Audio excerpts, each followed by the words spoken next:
number of companies and also countries must be thinking of disrupting their existing business or the trade pattern that they are following. It's quite logical in the current global context where the whole economy and the global trade is looking to be disrupted, if not completely, at least in a major way. It is quite legitimate that companies and countries will start looking at the ways to disrupt their operations so that they can not only tackle the current situation but also have a strategy to deal with the future challenges. But here lies the catch. For the companies especially, if you want to disrupt yourself, or if under any circumstances there is a need to disrupt yourselves, it is not a good idea at all to disrupt the existing unit, which means that the current business that you are doing through the entity should not be disrupted for the sake of disruption or for the need of disruption. The disruption, whether it is a new product or the new way of doing business, must come through a new unit. It is easier said than done because in the past, major companies have tried to disrupt themselves, their products and also their businesses, just because it always looked like if you have to disrupt, let's disrupt the existing business. And again, there lies the catch and there lies the problem. The disruption through an existing unit has several advantages. A, your existing or the current ways or the functioning or the business continues if the disruption is coming through a separate unit.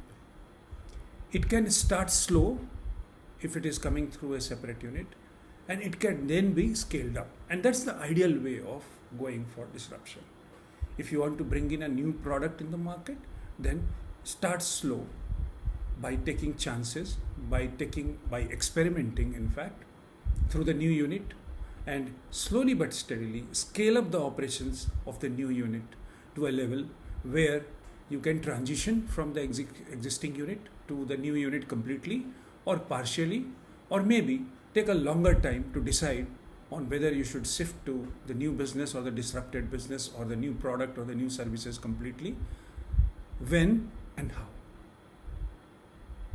Now this is the way how the current situation where there is a need and there may be a need to disrupt your business in the backdrop of what has happened in the tariff changes across the world.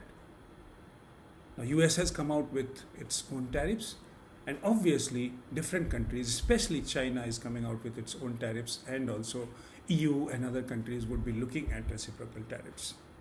And that is going to happen. And that's going to impact several businesses, especially the businesses which are having operations across the world. So how do you deal with that? Or even companies which have only domestic operations, they also have to deal with this. So how do they deal with that? So again, going back to the table of disruption, if you think that your business ways should change or your product should change in the current context, then disrupt it or bring it through a new unit and not through the existing unit. For the countries also, the way their trade is going on, if you try to disrupt completely the trade pattern, then it may not help.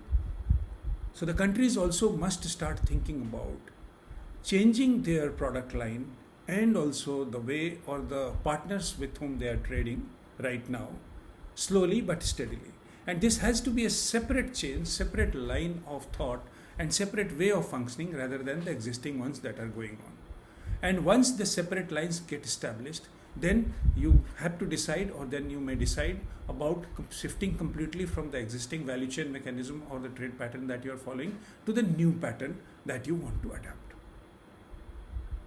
This is for the disruption of today. Keep watching.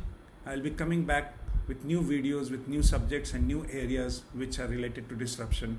Thank you.